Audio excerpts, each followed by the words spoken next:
Përshëndetje të nderuar teleshikues, ja ku takuam sërish në emisionin Tim Kryqëzim, në të cilin sot do diskutojmë një temë mjaft të rëndësishme për qytetin e Kavajës. Pikërisht kjo temë lidhet me datën 10 korrik të vitit 1990, për të cilën jam e bindur se brezat e paraardhësve tanë, siç janë gjyshërit dhe prindrit tanë, e kanë në memorinë e tyre mjaft mirë të gërvishur pikërisht këtë ngjarje.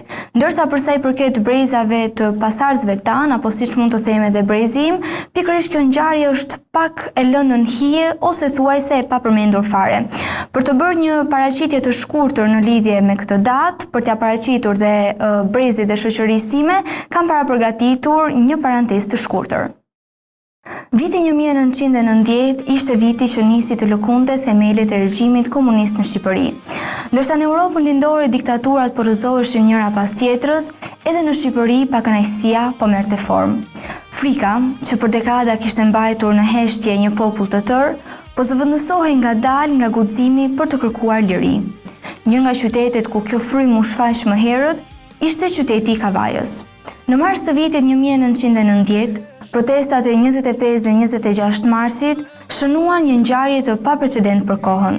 Për herë të parë, qytetarët dolën hapur kundër regjimit, duke sfiduar një sistem që për gati 5 dekada kishte sunduar përmes frikës dhe represionit. Megjithse pas atyre ditëve u krijua përshtypja se situata ishte qetësuar, në të vërtetë pakënaqësia vazhdonte ende të zjente. Trakte kundër regjimit shpërndaheshin fshirazi në shkolla, në fabrika dhe në lagjet të qytetit. Të rinjt flisnin gjithnjë më hapur kundër komunizmit, ndërsa gjithnjë më shumë qytetarë bashkoheshin me idenë se ndryshimi nuk mund të ndalej. Më 3 korrik të vitit 1990, ku mijëra shqiptar u futën në ambasadat e huaja në Tiranë për të kërkuar largimin nga vendi, jehona asaj ngjarje u ndje fuqishëm edhe në qytetin e Kavajës. Solidariteti me ata që kërkonin lirinë u shndrua në një valë të re protestash, duke kthyer qytetin në një nga qendrat më të nxehta të rezistencës ndaj regjimit komunist. Vetëm pak ditë më vonë, më 10 korrik, Kavaja do të përjetonte një nga ditët më dramatike të historisë së saj, ku forca speciale të regjimit u dërgua në qytet për të shtypur protestën dhe për të rivendosur kontrollin. Përballë tyre ishin qytetarë të parmatosur, kryesisht të rinj që kërkonin fundin e diktaturës. Përplasja që pësoi la pas plak të thella. Gjatë ndërhyrjes së forcave të regjimit, u vra 22 vjeçari Josif Budo, i cili u bë viktima e parë e lëvizjes demokratike shqiptare dhe u njoh më vonë si dëshmori i parë i demokracisë. Vdekja e tij tronditi jo vetëm Kavajën, por mbar vendin. Varrimi i Josif Budos u shndrua në një manifestim të jashtëzakonshëm qytetar. Mijëra njerëz nga Kavaja dhe qytetarë nga qytete të tjera i dhanë lamtumirën e fundit në një ceremoni që shumë dëshmitarë kujtojnë si një moment bashkimi kombëtar, ku për herë të parë ndarja mes bindjeve politike u zbeh përballë dëshirës së përbashkët për liri. Sot, pas më shumë se 3 dekadash, protagonistët e atyre ditëve rikthehen për të rrëfyer ato që panë, ato që përjetuan dhe ato që ndryshoi përgjithmonë historinë e Kavajës dhe të Shqipërisë. Rrëfime që hedhin dritë mbi ditët kur një qytet vendosi të mos heshte më. Për të sjellë pranë jush, më afër dhe më të ndjeshme ngjarjen e 10 korrikut, kam të ftuar në studio zotin historian studiues, zotin Xhafer Xhihani, mirë se erdhët në studion time. Dhe zotin Nesti Stefa, i afërm i Josif Budos, dëshmitar okular dhe protagonisti i asaj ngjarje. Mirë se erdhët në studion time. Shumë faleminderit që pranuat ftesën për të qenë në emisionin tim sot. Pa humbur kohë do doja që të vijoni me pyetjen e parë, të cilën e kam ekskluzive për zotin Xhihani. Zoti Xhihani, për të vendosur pak më në kontekst ngjarjen, si e shikoni figurën e Josif Budos në lidhje me ngjarjen e asaj kohe? Po, gjithmonë barrën e përmisëve të më e mbanë rinia. Patjetër. Edhe një nga ata ishte i riu Josif Buda.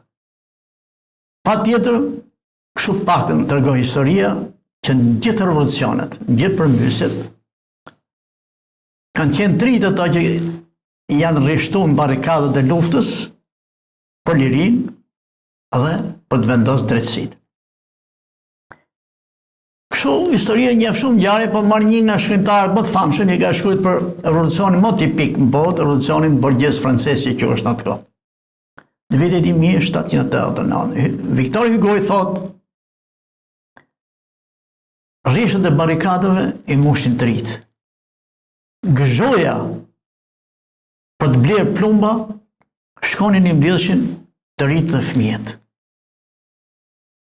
Me qëllim që të blenin plumba dhe të drejtoheshin kundër shtypësve dhe shfrytëzuesve. Dëshmori i parë që është vrarë në atë luftë ka qenë Gavroshi Qurrsh, ai personazhi Viktor Hugojit. Ja keni pa filmin. I cili duke mos kuptuar pse ishte ngritur i pari, pse ngrihesh më shumë nga shtresat e të vujtërve.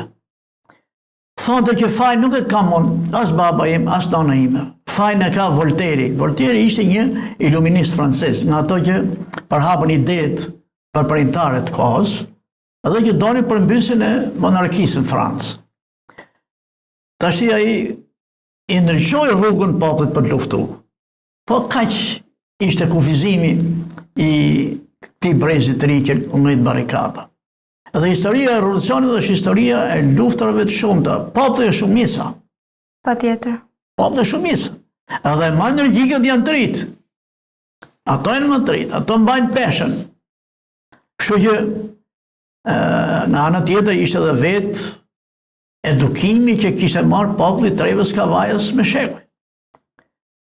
Po ju përmend nga viti 1878 e deri në ngjarjet e vitit 1990, 1992 vazhdojnë që fitoj demokracia, populli Kavajës është armatos 7 herë.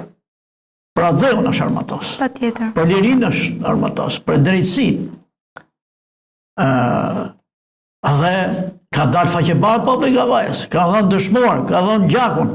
Është edukuar me këtë që flijohet për adheun, flijohet për lirinë, flijohet për demokracinë. Duke qenë se jemi te pjesa e qytetit Kavajës, që sapo më thatë që e kishin domethënë të flijuar si ide.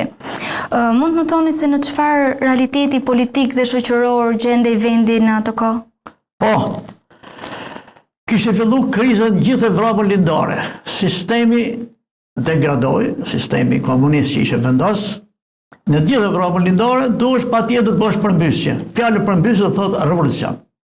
Tash kush ishte rruga? Rruga ishte ose me dhunë, klasiku që të përmbysë gjithçka, me vrasje me gjak derdhi, ose me anë rrugën ndërmjetme, dhe u zgjodh ajo që quhet revolucioni demokratik. I punen në ndryshëm, dikush i trëndafil, dikush permanent, ose kaçurrel, që të ketë edhe ulje edhe ngritje, por me rrugë paqësore. Patjetër. Por ama diktaturët nuk do të përfitojnë sa më shumë kohë që të mos lejojnë të përmbysen. Nuk e lëshojnë pushtetin. Diktatura po e mori pushtetin, nuk e lëshon kohë. Ka qef që ta marrë gjithmonë. Mbasi nuk kanë gjendje diktaturët qeverisin drejt popullit. Popullit i duhet gjithmonë një qeveri e lishme, siç thonin për shembull njerëzit e shqumur, Abraham Lincoln, për shembull, një nga ata që u bërë president i Shtetit Bashkuar të Amerikës më vonë, thonë qeveria do të jetë e popullit, për popullin dhe me popullin. Patjetër. Ka është. Kur përqendrohet pushtetin në duart, në pak duar, atëherë dhe por nuk shef hallet e popullit, nuk qeveris për popullin, nuk gjet ligjet përshtatshme, nuk plotson kushtet e popullit, atëherë kuptohet që populli nuk do të adorojë këtë gjendje. Kërkon rrugë zgjidhje. Do të ketë problematikë. Kërkon rrugë zgjidhje, kështu që edhe akti heroik bëhet shumë shpejt. Patër vend njeriu, unë shikoja edhe në ngjarjet më vonshme kur hypën anijeve, nuk ishte gale se më të shëndet, po do të shpëtim.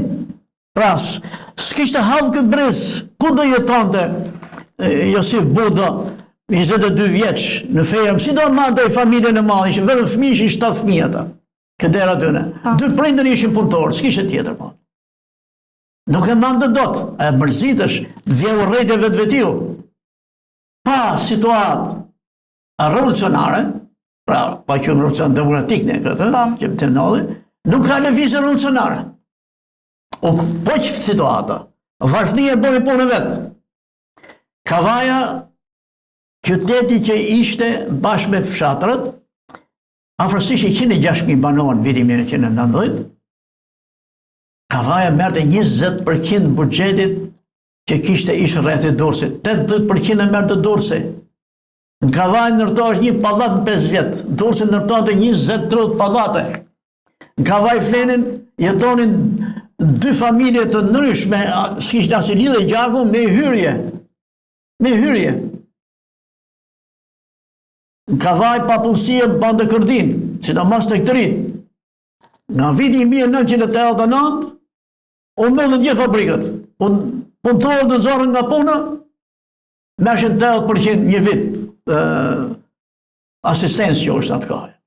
Përderisa po flasim për vitet... Flas për kushtet tjerë, se përpara do të jetë situata revolucionare. Kushtet ekonomike që të vështira. Pak kohë më vonë,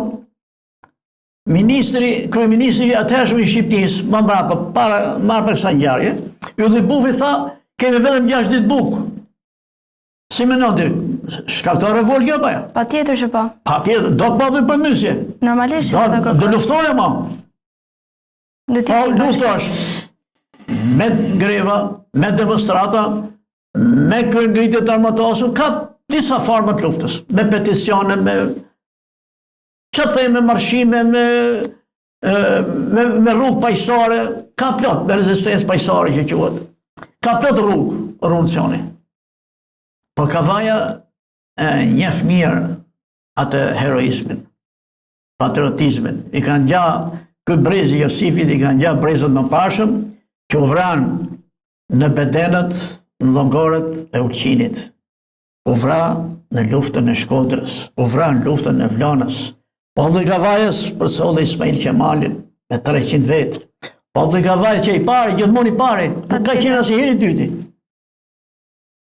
Dha dëshmor më shumë se gjithë populli i Kavajës. Më shumë se gjithë. Themi edhe më shumë se gjithë Shqipënia. Atje në to.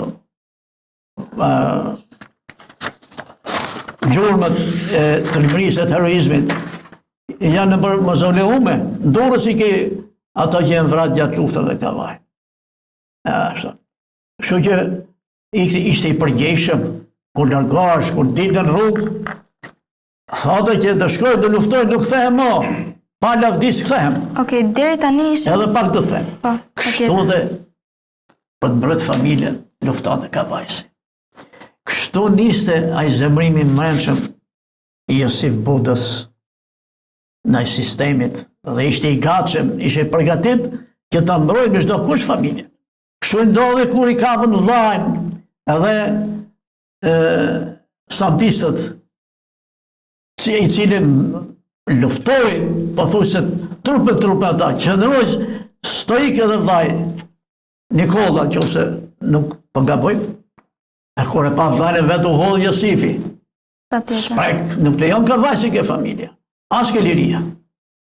Prandaj ishte një nga ata që ishte i pari ndër të parët që u bë shembulli për gjithë Shqipërinë për fitaren e demokracisë. Patjetër. Tani duke lënë pak pjesën historike, do kalojmë pak te zoti Stefa. Zoti Stefa, kur ndodhi gjithë kjo ngjarje, gjithë kjo lëvizje kaq e madhe le të themi për qytetin e Kavajës, ku ndodheshit ju? Po flasim për atë ditë, për ngjarjen që ndodhi në atë ditë, për 10 korrikun. 10 korriku si gjithmonë në kohën që vinin koha e pushimeve, mbaronin shkollat. Unë kam qenë 17 vjeç në 90-ën dhe zakonshme ishte komplet familja iknim në plazh në Golen.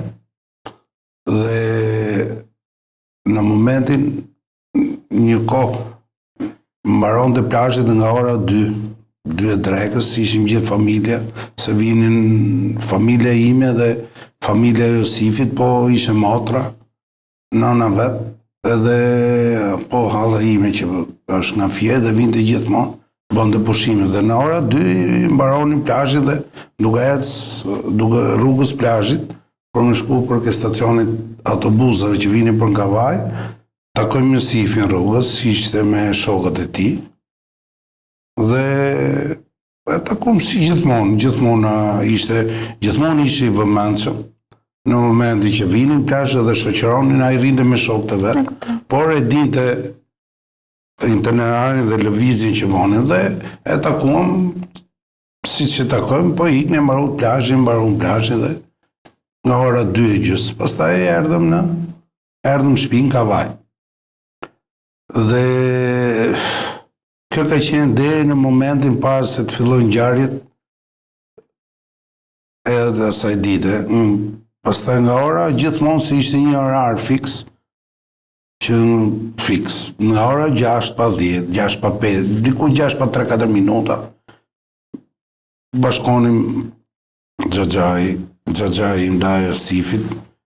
Josifi vinte gjithmonë, nuk ishte ditë, po atë ditë nuk ishte. Vllai i Josifit, Nikola me të fejurën, dhe dëgjonim zërin e Amerikës se ishin të interesuar për 2 vëllezër tjerë. Po. Të Josifit që ishin në ambasadë, për si do vepronin me ato, do iknin, se nuk u dinte akoma se si do vepronin me njerëzit që kishin hyrë në për ambasada. Dhe në momentin që gjuhëm zonë e Amerikës, gjithmonë kishim ke shtëpia përpara një verandë, edhe po rinim jashtë. Në moment që ishin rinim bashkuar gjithmonë ke rruga duke diskutu problemet që ishin të asaj kohe, problemi të refugjatëve që do iknin. Dhe kishim dalë në dera shtëpisë time pak më përpara dhe aty pothuajse dilnim gjithmonë gjithë lagja, jo vetëm ne, mund të ishin nga 200 vetë, s'ka qenë si pikë qendre. Dhe vinë momenti parë ka qenë nëse dinim që nga plazhi, po ishte orari du të ketë qenë nga ora 7, nuk e maj men fix, nga ora 7:30 e mësditës. Dhe zbresin 3 civil nga makina policisë dhe një nga ta unë dikur e kam pasionër, se kam qenë shkollë në Tiranë, edhe 791 dhe e dija, një fesi fytyrë. I pari ishin 3 vetë që zbritën, një nga ta e njëja, po s'është e nevojshme që t'ja them emrin, nga këto të ndërhyjes 325, 326 që ka qenë, dhe vërsule dhe kapi një kushëri la, po një komshion tonë njët atje. Dhe në moment që arrestojnë hynë gjithë njerëzit, sa po e kam, të me merin për që të venin ishë makinat e policisë, ato, ne dikur kanë qenë sa makinat vogël, dikur i thoni morri policisë. Dhe në momenti që sa e kapin për krash, atë ishte ku ka ndodhur në kryqëzim të rrugës para shtëpisë time. I pari që ka godit një ato civilet ka qenë çuni Xhaxhajti. Ka gjyt me një guzhinet, si ishe duke rregulluar, si s'ka qenë do karrocë me guzhineta. Dhe ishe duke i bëj një karrocë çuni tallës, ishte i vogël. Ka qenë 5-6 vjeç. Dhe ai siç që ishte të i qëllon një i parit që i qëllon një dhe gjithë ato në moment hynë gjithë njerëz dhe lirojnë atë që e kishin kap. Po, dhe në moment që gjithë një këto lërgohen, marrin edhe këte që këj në momenti që u godit, u rëdzu dhe këto e ngrenë, e marrin ishin civile, 3 civile, ikën dhe lërgohen. Kjo ka qenë momenti parë, kontakti parë. E kuptoj, me këtë. Ngjarjen. Po, përsa i përket situatës, çfarë ju tërhoqi vëmendjen fillimisht? E kuptuat që do ndodhte diçka e tillë, një konflikt, një përplasje, diçka? Jo. Apo ishte krejtë e rastësishme, e papritur? Jo, të them të drejtën nuk ishte se ishte përgatit për atë ngjarje në atë ditë, por momenti tani edhe kujtesa, po dhe momenti i parë që ishte, që ndezi më tepër situata që u mblodhën njerëzit aty, ishte Nikola. Nikola duke ardhur me të fejurën e vet, këto ndaluan, edhe se ishte një kohë që shikoni njerëz të veshur mirë, prototipa pak nga veshja, pjesa flokëve, dhe vinin i arrestonin siç donin, me arrestu dhe këte po kushëri joni largët, po aty komshirë përballë, dhe shkun me tentu me arrestu Nikolën. Hynë edhe e shoqja vetë, e fejuarve, dhe moment hynë dhe një dhe e liruan, pastaj e liruan po në atë moment. Dhe nga ai moment, aty fillon duke ndjerë pak edhe frikë, edhe urrëtie, pa tjetër, po dhe frika ishte normalisht se të arrestohen në të kohë, nuk u dije se si do përfundohe. Dhe në moment që fillon këto dy ngjarjet e vogla që mund të themi për momentin, se më të marr dy ngjarjet e vogla sporadike, atëherë doli gjithë lagja, dolën të gjithë që ishin të ri, mosha, gjithë aty doli si mini protest, po askush nga njerëzit që ishte aty, që njerëzit e lagja, askush nuk ndej një shtëpi. Të gjithë dolën në rrugë. Njëkohësisht to grupet e gatshme, si mund t'i quajmë, këto që arrestonin shkonin edhe vinin. Ishin grupe, vinin 2 makina, arrestonin 2-3 tjerë, i merrnin, vinin, nuk ishte domethënë një moment që erdhën, qëndruan aty. Iknin, kapin njerëz, i transportonin, vinin prapë. Domethënë kjo ishte momenti që mendom që do kishte diçka shumë të rëndë. Pas gjithë kësaj kohe që ka kaluar, ndoshta edhe kujtesa, siç thatë, mund të mos jetë aq e freskët sa çka qenë në vitet e fillimit. Çfarë është diçka që ju ka mbetur specifikisht në mendje edhe sot? Gjoja specifike në mendjen time që ka ngel është për në të kohë ishte shumë e vështirë të përballit trup në trup me forcat e rendit. Dhe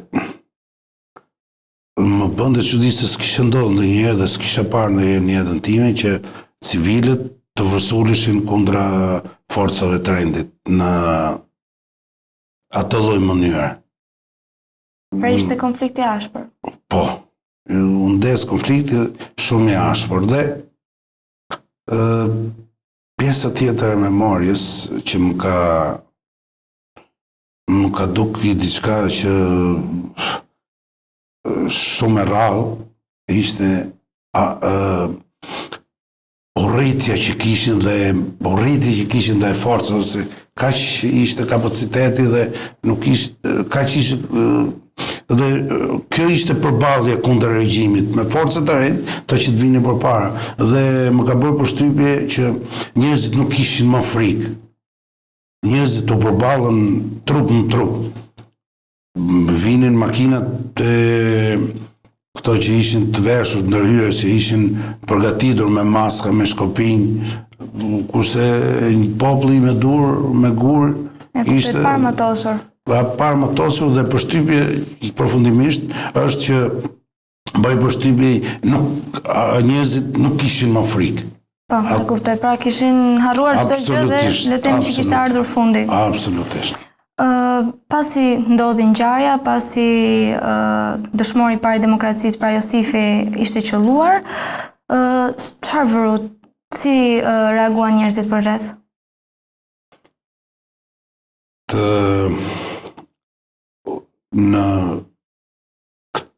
Aty ndodhi përleshje trup në trup.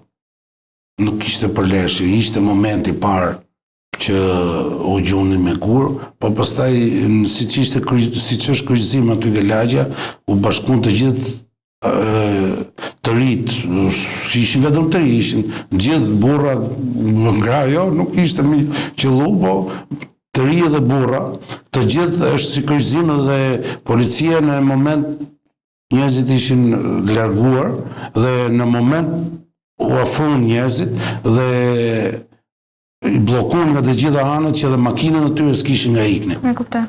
Se ishin të katër rrugët, edhe rruga kryesore që vinte nga qyteti, edhe rruga tjetër, po nga krau tjetër nga pjesa lindore, pjesa veriore e qytetit, dhe nga pjesa 2 rrugët anësore, dhe policia ishte detyruar, dhe ishin edhe civilë edhe policia duhet të qenë, avërsisht mund të qenë që u bllokun, mund të ishin e 30 vetë. Dhe ishin të bllokuar. Dhe ky ka qenë momenti që ato kanë filluar, unë kam dëgjuar me veshët e mi, kur dhanë urdhën nga radi për me qelluan në ajër. E kuptoj. Edhe në ditët e sotme, normalisht që mund keni pasur kontakt me vendin e ngjarjes dhe do doja të dija pak ndjesinë që u le kur kaloni apo kur e shikoni.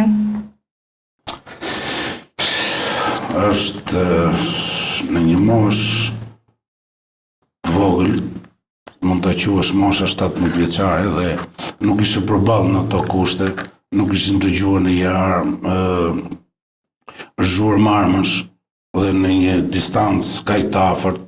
Shikoj në momenti që ishte pak duke ra musku, duke erë, edhe nuk mendoja kur dilte zjarr nga ato armë. E kuptoj.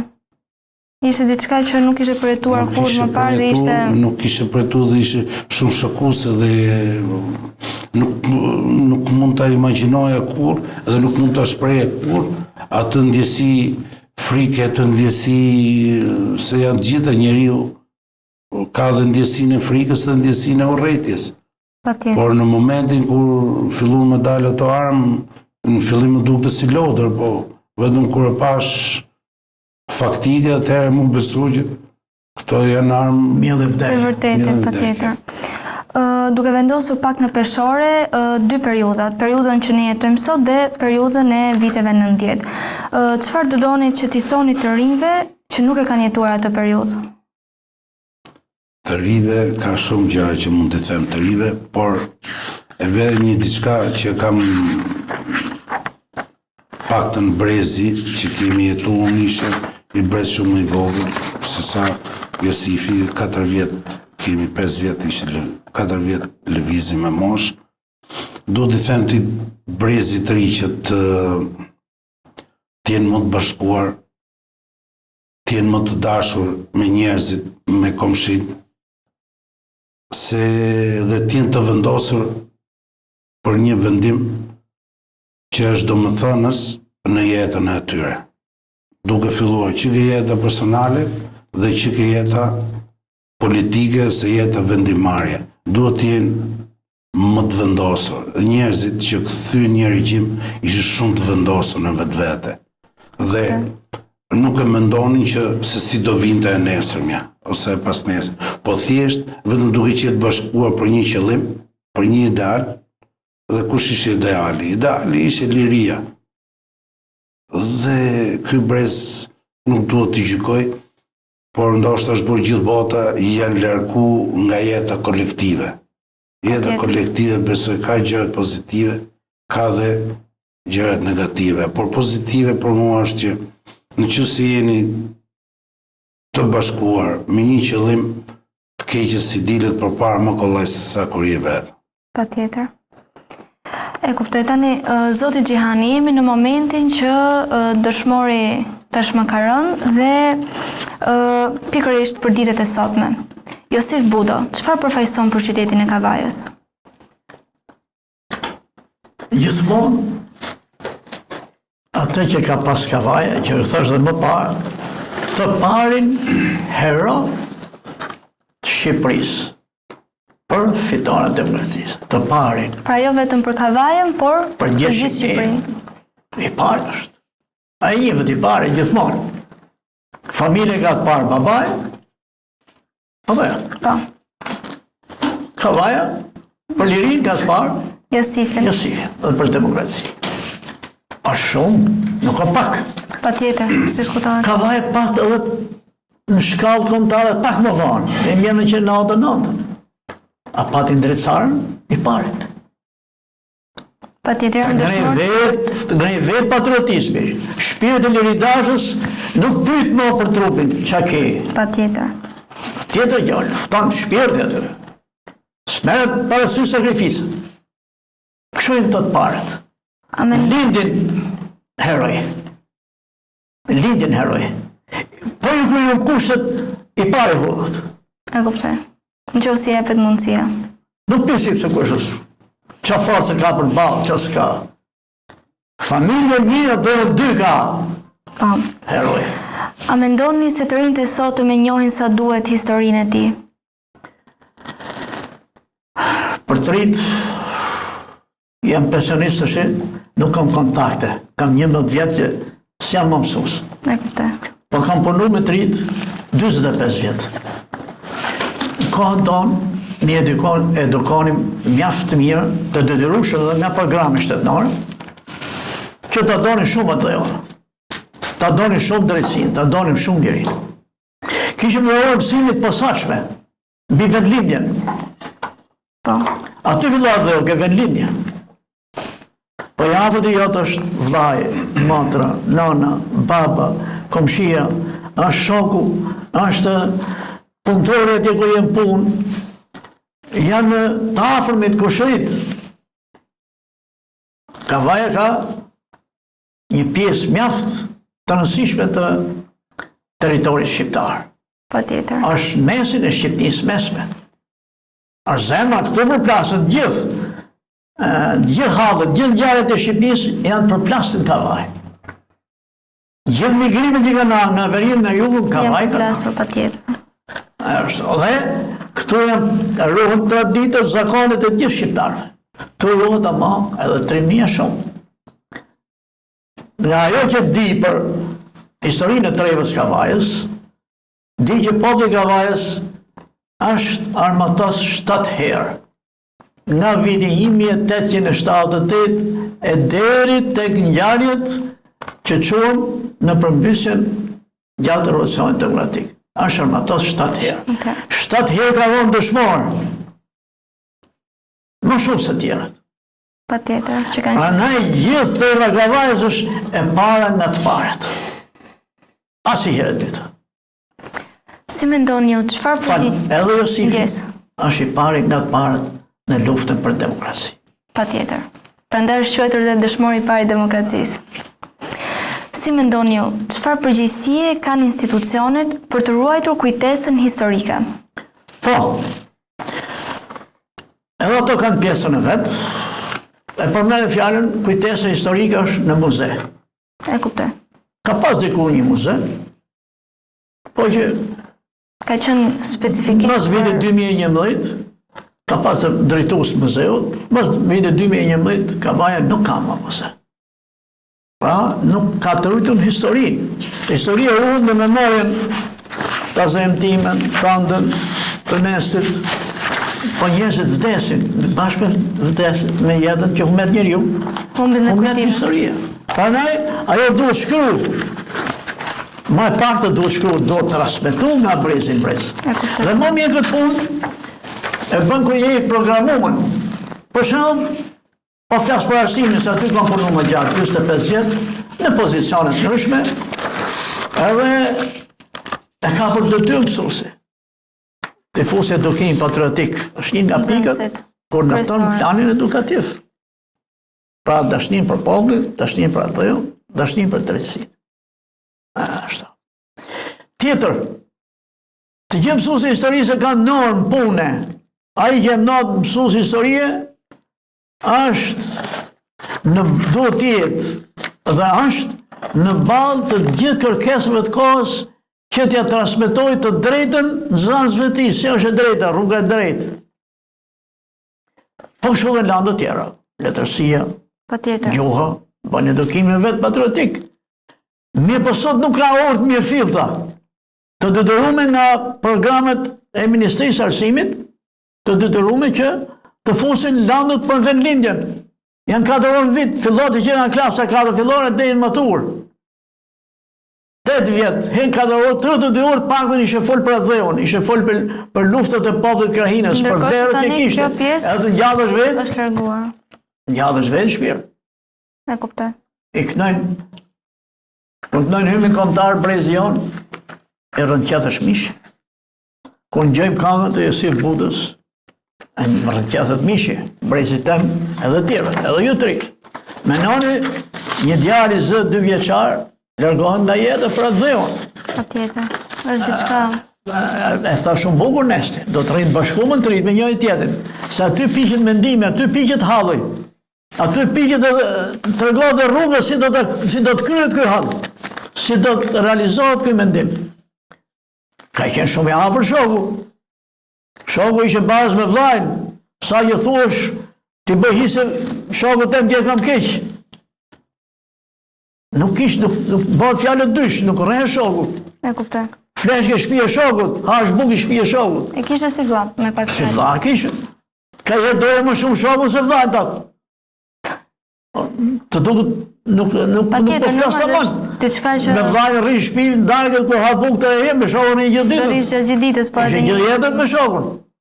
Si studiues që jeni, Po. mendoni se një figurë e tillë si figura e Josif Budës duhet të studiohet me emocione apo vetëm me fakte? Si mas profileve. Për shembull, ne të historisë studiojmë me fakte. E kuptoj. Do të thonë, faktet merren nga arkivet e shtetit, nga njerëz që janë bashkohës, që kanë jetu, siç është ky rasti që zotënia është i pare, është i shtëpisë njeriu i më i afërt. Po dhe unë jam bashkohës që i di ato ngjarjet edhe që kemi qenë, si thush, e kemi jetu bashkë me gjithë popullin e Kavajës, çfarë ka ndodhur. Unë po përmeni diçka tjetër. Atë natë që në shtëpinë e këtyre ishte hynë e diçi njerëz pa numërt. U rrethuan policia e Kavajës, nanët bërtisnin. Se ato gjatë ditës forcat sampiste krim mjaft madh. Mas ishin drogu si pastanive në vilën e Zogut, erdhën në fushën e shkollës Qerretit. Të më kanë tregu 2 dajet e nusës teme, se unë kam nusën në origjinë nga Kosova. Po. Erdhën dhe bërtitën, do të munin popullin e Kavajës, bërtitën. Po. E u nisën nga lem. Atje shkelën edhe zakonin 3 ditën, nuk prekën femnët. Nuk nësmohën femnët, me burrat. Rregullohen punët, pa lind një rreti jashtë zakonisht e madhe. Edhe e marrën duke nësmu burra nga çfarë gjeshën rrugës. Djembje kishin në varsa, që kishin flokë gjata. Në një që kishin një xhaket me modë, që kishin blenë diçka fund dajak, bjerë çon në burg. Thonë që dejnë 300 vetë atë ditë. A mori një u ngajt prej herë, për meni shumë bukur nesti. Mrapa i gjumoni makinave të sampisët me gur, i junin. Atë natë aty, ato i futën mërë në murit policisë. Me armë drejtohu shtëpia ime është më ke policia vjetër për flasën. Aty e ka shtëpinë, me vilë Ballion kom qefki. Unë shifsha mirë atë barin, janë 4 Me fritë madhe kishe dalë që duket ai ilaçi që kishin pi atje, s'kishin as ujë me pi. Kërkonin ujë, kërkonin bukë. Nuk dinim pse kishin ardhur. E kuptoj. I dha papë ujë. Me gjithë se kishin krim. Se dini vetë në vetë. Nuk se dini ku ishin të qyshin. Ato e kanë po krimin paprikish. Paprikish, ose me mendim, unë them edhe me mendim. Sepse Sifi ka qenë aktivist, shpëndat të traktet bashkë me shokët e lagjësat. E kuptoj. Kosh Sifi, ajo ka qenë pyetje, unë kanë fiksuar në atë kohë, me ato që më tregoshin. Kjo është Sifi, sa fut me shpëtu vllajën e vet. Me bukë dorë ka dalë. Ja, nga shtëpia vet, Nga shtëpia vet. Nga shtëpia vet me bukë. Nga shtëpia vet. Ka ardhur shpejt aty. Po. Nuk ka pyet që ka ndalu, mos do shkoj thotë 10 vjet punën tënde. E kuptoj. Domethënë ka qenë një moment të tërheko. Patjetër. Edhe duke ditë aktivitetin e Sifit, ndoshta them unë, edhe mund të jetë pikë këtu. Për shoqëror ka qenë nga plotfuqishmi i lagjës. Po. Makinat ishin shoqëror nga plotfuqishmi i lagjës. Po. To i dini se kush ishin. Po. I fiketonën.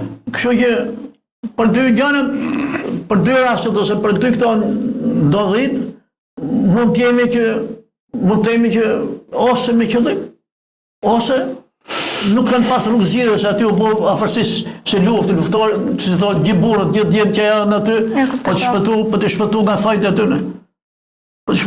tyre. Ishin pamëshirshëm. Lepo kishin marrë kuraja nga ministri i Brendshëm atëherë që ishte, thotë bëjmë i krefje në Kavaj. Ai kërkoi sekretari i parë atëhershëm i rreth Durrësit, bëjmë i krefje. Krefje do thotë me herë të kia, do i dukush njerëzit që i pengonin ishin problematikë. Diktaturën, që pengonin diktaturën. Kështu ishte kjo. Atëherë do dohet të drejtoj një pyetje për zotin Stefan. Si ishte Josifi si njeri në jetën e përditshme, duke lënë pak më njanë pjesën e dëshmorit, pjesën e figurës? Josifi ishte djali më i vogël i familjes. Këtë djemt, ishin 5 djemt dhe ishte djali më i vogël dhe ishte totalisht më i angazhuari për pjesën e familjes ti, i jashtëzakonisht i angazhuar. Por ka ndodhur asaj familje. Në vitin 85 ju internu një vlla.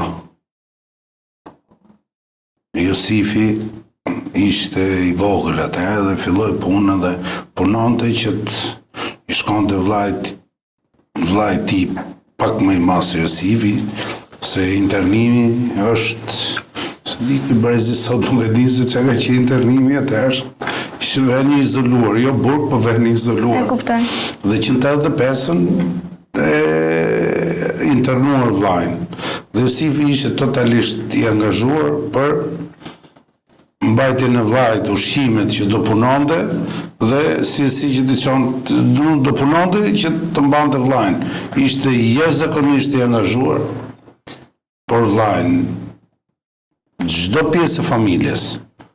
Një pjesë tjetër në 89-ën, vllai tjetër, një vllai Josifit, Kozma i madhi, e arrestuan e akuzonin për tentativë për arratisje.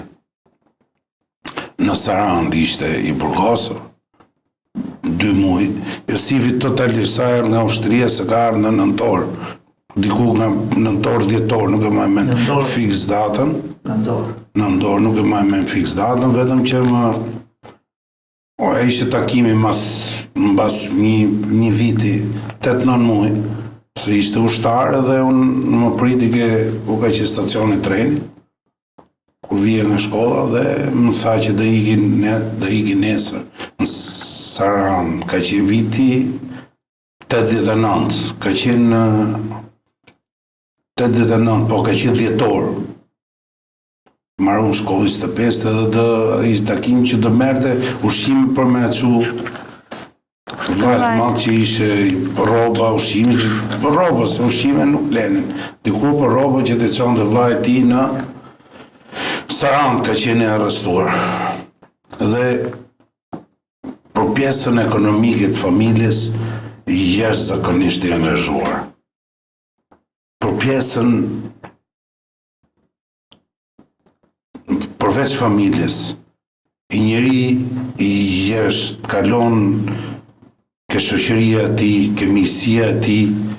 Unë nga që kam një moshë afërsisht edhe rria shumë kohë me Josifin dhe kalon mbresa të jashtëzakonshme, jo se Josifi i ndodhi e fatkeqësi, por ishte totalisht i angazhuar me pjesën e shoqërisë, me pjesën e familjes nuk diskutohet.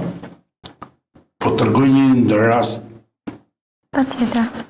Në qoftë tërgoj një rast ka qenë në mars, në prill diku i 90-s, 3-4 muaj para se të vriste. Dikur shoqëria atëherë s'kishte telefona dhe sinjali ishte duke bërë një melodi me fshëllyre. E kuptoj. Dhe më vjen në konvikt ku jetoj, më vjen nga ora 1-2 e natës. Po nuk ishte mbyllur që nuk mund dile dhe dëgjoj melodinë dhe dalë më dute se anda. Dalë ke dritare më thotë hapa derën, dole poshtë që erdhe, a i kishte nënën e vetë të ishte bërë operacion në spital, dhe një kosisht ishte bërë një rrugë, se të një rrugë të punë. Preku pak profesori atë kontribut që ka dhënë, dhe nuk më thot atë dite, në atë natë, më thot nesme që erdhe tha përveç asaj, nuk po tregoj emrin, po kishte shpërndar rrugës që është s'ka ardhur natën e 2 natës nga spitali, ku është atje deri në qytet Zonzë Gjishon, ka ardhur në kohë 2 natës edhe kishte marrë tufë me trakte, po se di se kush e kishte dhënë, s'ma tregoj nga Kavaja. E kuptoj. Mori dhe ka shpërndar rrugës kur ka qenë duke qenë periudha mas në prill diku, mas në ngjarje që ndodhi në stadiumin e Kavajës. Po e di diku si më merr mi fiks data, po kjo ka qenë periudha, mund të lëviz 1 javë, 2 javë. Dhe përfundimi ishte totalisht i angazhuar për pjesën e shoqërisë. Unë i dëgjoj se çdo njeri që është i afër do flasi fjalë të mira, por shokët e tij që kanë ndej afër, shokët e shkollës fillore, shokët e ushtrisë që ka bërë 2 vjet ushtrinë në Tropoj, ka qenë Fiers, të gjithë ato që ka njohur dhe unë i kam takuar mbas ndodhisë, flasin fjalë jashtëzakonisht pozitive. Si njëri jashtëzakonisht i dashur, i njëri i qeshur, i njëri që i jetonte, siç e thot profesori, jetonte me hallet e shokut e komshiut dhe absolutisht i njëri që përqende jetën kolektiv. E kuptoj. Më thatë pak më parë që keni kaluar mjaft kohë me Josifin, kohë të bukura, kohë të lumtura. Gjatë gjithë kësaj kohe që ju keni ndenjur, a kishte ai ndonjë ëndër që ju e mbani mend? Që ju a kishte thënë, apo që donte ta realizonte së shpejti, ndoshta që nuk e pati mundësinë? Ëndra e fundit e Josifit ishte pjesa ekonomike e familjes dhe dikur sot i duket diçka absurde dhe brezit ose njerëzve që jetojnë, pa ëndra e Josifit ishte thonte që do të punoj të gjej mënyrë që të marrë dhe unë një televizor në shtëpi. E kuptoj. Pa përcjell diçka më të mirë në familjen e tij, gjithmonë familja. Dhe bëri një lëvizje, por lëvizja e Josifit ishte dikur për kohën, për momentin. Dhe në qoftë se i pas se ndronte jetë, atë ajo nuk realizua, por e kuptoj, në pamundësi edhe të kohës që ishte. Ju personalisht, si e përjetuat momentin që ju erdhi lajmi? Ishte prezent. Ishte, si ta them në fillim, më duke pa besueshme. Mbaj mend në ndodhin që në momentin e vrasjes së Josifit ishin pothuajse gjithë familjarët, atje ishte babai vet, motra, vllai, koli që u plagos, ishin shumë xhaxha, ishin gjithë familja, se ndodhi në pragun e shtëpisë. Kur unë me Josifin, përveç se e kisha njeriu tim, po shkoja shumë afër dhe kisha, nuk mund të bëhe krahasimin, ishte vllai, unë apo vëllezërit tjerë ishin gjithë bashkuar. Por momentet të vështira të Josifit që mbaj mend, ka qenë momentet kur e mbaj në krah, nuk e mbaj mend emrin e atij njeriu që e kishte në krah. Ndoshta më falni, shoku vet, Ilir, nuk Ilir i ka qenë. Gjane? Jo, Ilir Skënderi. Skënderi. Edhe një po komshiu im, më falni, ndoshta gabon, por s'du të përmend emra, dhe mbajtë në krah Josifin. Në momenti që e ka qelluar, Josifi ka qenë duke përlesh me një nga këto Sampist. Jo, Sampist, këto forcët e rendit. Dhe një polici ka gjujtë më, po një që ishte më afër, që ka qelluar herën e parë shule, ka pak shpina, kurse prumi tjetër e ka partajën kryesore. E kuptoj. Ka gjujtë një distancë shumë e afërt, dhe duke marrë në krah, kujtoj Se mbasi o qëllu, ndoshta ka jetu 5 minuta, 3 minuta, dhe më me se kanë qenë shumë dramatike. Po, fjalët ishin... Fjalët e fundit. Po, fjalët e fundit e si ishe, më hedhu i keqava se më djekë. Aty të vendi që ishte plagose, pra? Po, këtu. E kuptoj. Dhe në moment vjen në momentin e para shporta para hyrjes dhe fillen vinë ato forcat dhe ndërhyjnë po hyn deri brenda shtëpisë dhe po marrin krah dhe del nga mbrapa shtëpisë. Në mbrapa shtëpisë time dhe fjalët e fundit kanë qenë halla ime edhe ka ndru jetë. Po Tezi Josifit i thot, ku të kanë qelluar?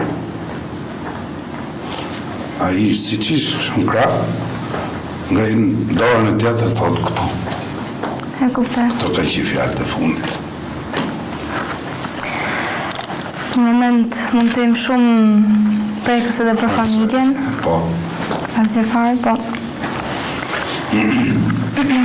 Atëherë, do t'ju drejtoj një pyetje, Zoti Xhihani. Nëse do t'ju hiqeshim të gjitha dokumentat dhe do t'ju mbeteshin vetëm dëshmitë e njerëzve, pra siç kemi në rastin konkret të Zotin Stefan, si do ta rindërtonit historinë e Josifit? Tash ti jemi realist, po Josifin, për aktin heroik, kanë shkruajt kavajsit, një nga ato është Josif doja, ka vdek dhe pjesë past, si që thonë. Patjetër. Ka shkruajt i librit bukur, ka shkruajt Xhevat Mustafa, ka shkruajt sektori atëherë ish muzeut. Libër shumë të vogël. Kujtesë më tepër. Këto janë dokumenta, janë fakte, ato kanë qenë të gjallë, Gjatë kohës që ka ndodhur. nuk diskutohen si materiale faktike. E kuptoj. Gjithë ato që janë gjallë, dhe që kanë pas pak më të madhe moshën, ose sa mosha e nestit, janë faktet gjalla. Dhe që janë gjallë në sot, Po, patjetër. janë faktet gjalla. Tashi, edhe arkivët me punë vetë. Së shënime për të ngjarje ka dhënë edhe dega për mëshmet Kavajës, ka qenë relacione Komiteti Partisë i Kavajës. Këto janë dokumenta arkivore. Se si janë trajtuar për një tjetër, për ne të mojmë faktin, në kjo ngjarje, u mund të vendim që këta njerëz, këta personazhe, ai është fakt historik. Duhet mbledh. Patjetër. Edhe libri ku bëhet flet mbledhet. Mbledhi faktu, dy fakte, tre. Këte kanë dorë studiosit. Pa tjetër institucionet. Institucionet duhet të rrisë vlerën dhe lavdin vendin ta. Normalisht, patjetër. Nuk pa flasë si person. Të në Kavajë, kënë shkujt, mjanë shkrimtarët Kavajës janë shumë pjellorë, dhe ka që kanë bëllë mbi 30 libra. Mbi 30 libra ka. Patjetër. Ka që kanë shkujt gjenive të nëshme. Ka disa që kanë shkujt për historinë. Për këtë rast, me qenë është i pari se aty e theksoj, këj meriton dhe meri më shumë. Patjetër. Më shumë të ketë, sa më shumë fakte, edhe të japin, të plotë, të henget e mjegullën, atë Që është në mbërëse proces të i donë të tjetër. banin ato pushtetarët e kohës, kur ka në ngjarje. Dalje pastër. Pikërisht ky është qëllimi që, siç u thash dhe në fillim, ne po mundohemi që të edhe veprimi një mund të shkruar. Tash unë do të them diçka tjetër. Patjetër. Do të shtoj në ashtë, do më falësh, do rri pak. Pse unë ngrit Kavaja e para? Ka disa pyetje. Nuk është vetëm kjo ngjarje. Kjo ishte fund fare kur I kishte shkruar Thikën Palës, kur I thonë Kavaja. Po. S'mbate më, por jo. Duhet hapën e jo, ishte null, Shqipënia ka qenë e izolume. Nuk kishte ku të shkote. Patjetër. E kjo vërejë saj të gjeres me presion, Po. gatu, ta mbyllë? ose hoqë valën, ajo shpërthen, apo jo? Po. Dhe shpërthen, do pa tjetë. Po Kavaja ishte provu pare tjerëvet. Unë këtu kam gjetë disa dhana kështu, nga ato që kam pasmajt në shënim kështu. Po thotë shumë për shembull, në vitin 1983, veprimet e para kundër komunizmit janë kryen kavaj. Në protestën e grupi punëtorë fabrikës Qelqit e shkuan të ankohen e komiteti partisë. Me 23 qershor 1985, punëtorët e Poqerisë organizojnë protestën e tyre të dytë në komitetin e partisë, gjë që shkaktoi alarm me piramide shtetare dhe partjakët të kohës. Tashmë sfida ndaj diktaturës kishte filluar. Në në kohën që ishte në fuqi diktatura, jemi viti 1985. Në vitin 1986, në fshatin Helmës, fshatarë ngritën krye kundër të udhëzimit baktive. Pra në gjithë protesta që ka ndodhur gjatë periudhës. Po, në vitin shtator-tetor 1989, 1600 gra dhe vajzat të lëshponusit, thonit, në kooperativë tekstile që u ngritën kundër vendimit Komitetit Partisë së Durrësit në protestë. Organizatorët s'po i përmend emrat, edhe u alarmua gjithë qeveria. Donin binin të temnonin një tjetër, punëtorët e hodhën poshtë. Pra, u ngritën kundër sistemit. Njëto ngërente, ishte burgu, ishte spaçi, ishte internimi që përmeni Nesti. 1600 gra nuk pyetën. Asmi vend nuk ishte në. Ashtu. 25-26 fundi i marsit 1990, prankën e masë verore, u futën fletushkën në shpinë e shefit krimeve. Ajo lagja aty ke kena maja. Fletushkë ke shpije vetë. E kuptoj. Trakte si i thonë. U alarmoj, çmene do. Direkt ka ishte stacionet e lagjes. Ishte një shenjë që ishte ngritur populli. Po vlonde. Po vlonde Kazani. Kavaja ishte ajo, nuk kishte më pajtim Kavaja me sistemin. E kuptoj. Në ato. Tjetër, Kazim Kariki, një tjetër personazh shumë i rëndësishëm, në portretet e Enver Hoxhës e gërvishi me thikë ke pjesa si unë. E gërvishi me thikë, spiriti fare. Që nuk ishte bërë më parë. Po të ri tjerë prap, në 25-26 mars në stadionin Besat Kavajës me Partizan, Besa Partizan në huën verbet e Enver Hoxhës. O rafë, ka shumë personazhe, s'po përmend nëse janë shumë, nuk do dalin dot. Tjetër, ka pas ngjarje pothuajse të përditshme. Ama në gjimnazin Kavajës dhe më përpara, me një më të shkurt, për shembull, nëse ne vum traktin e parë, unë kam qenë mësues në Bago, duke ikë me bicikleta ditë. Aty në lënë këtë dyqan e fluta perimi, ishim dhe disa njerëz po lezonin. Ishim vu, s'di se kush, ka emra shumë, po unë nuk e di. Sa? E lexova vetë aty. Ikëm shpejt, se do vitë thonë keni qenë dëshmitar, keni lexuar kush ka qenë. Ikëm shpejt. Këto fletushë shpëndashën në shtëpi, lirë fare, nuk piste. Njerëzit dinin rrugën se dinin që diktatura nuk flente. Manin këtobën gjërë dhe morin bukë, dë tulla, ose dë tulla të guër me vete.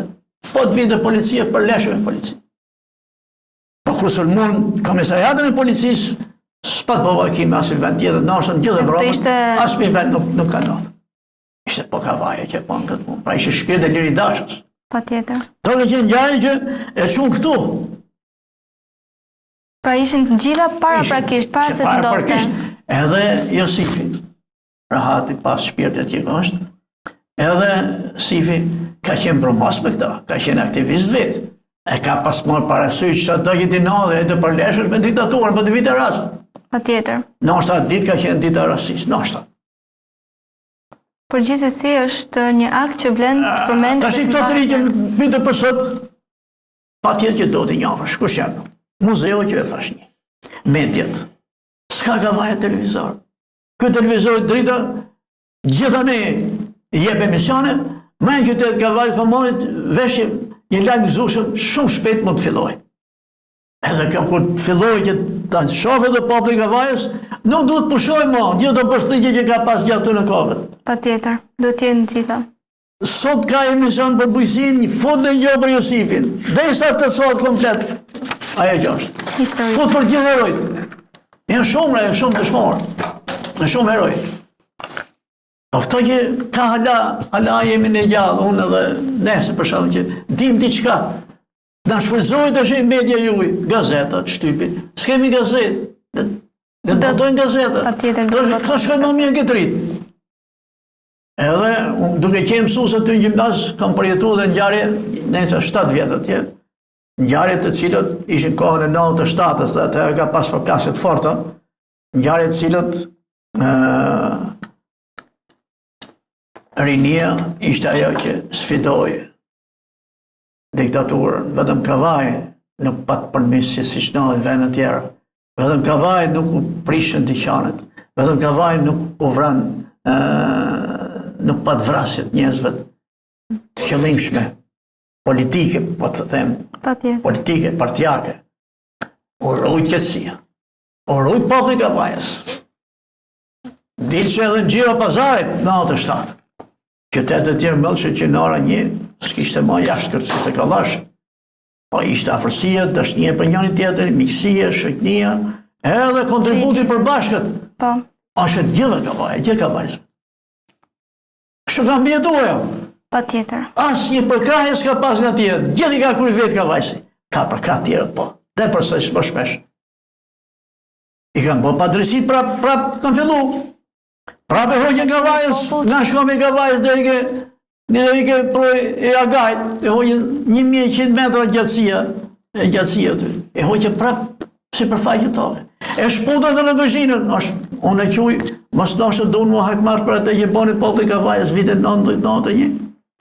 Ndoshtë s'ka bëjë? Që ne nuk mund, besoj nuk mund t'i vendosim... Jo, prit të pjesë Kavajës, që leshe gjatë është prej Kryllojnë nalt, e deri ke ure si në balet, ure kanal. Ashtë Kavajse? Pikërisht për... A nuk thot jenë bërë në gjinë, jenë prej Kavajë. Të pjesë që po më përmendni, do jeni të ftuar në një emision tjetër, ku ne do të flasim gjëra gjatë besoj për të gjithë hapësirën e Kavajës, qytetin e Kavajës, me detaje. Mirë, këto jam unë, edhe nësi këto është, ne vim...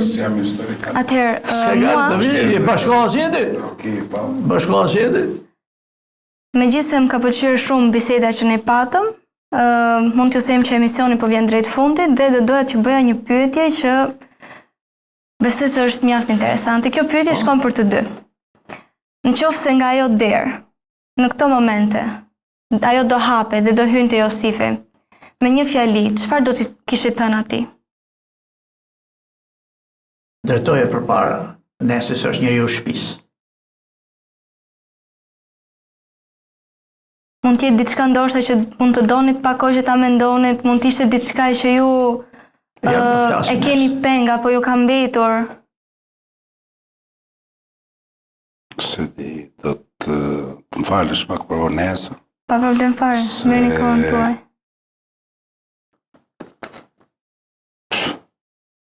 Të lidhë shpirtërore, të lidhë...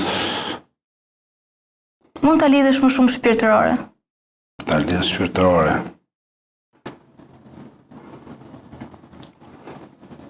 Na ki mungu. Kaq. Zotë Gjihani? Erdhe mrekullia. A i që boni popullin, që qoj pesh. Patjetër. Me kuptimin, me kuptimin e asaj që ati kontributi që dhëkë. Pa tjetër dhe në dishin lotë. Pa tjetër, si skutohet. Që se kemi mes nesh.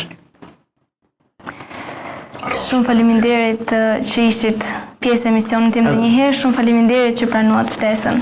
Edhe juve shumë faleminderit që në ftot, edhe do jemi të gatshëm që ose do të dobi në herë për qytet. Sigurisht.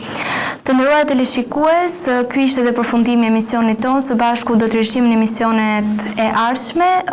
Do të them që në lidhje me këtë temë për të diskutuar për pikërisht dëshmorën e parë të demokracisë Josif Budos do të mblidhemi në emisione të tjera, deri atëherë miru takofshim.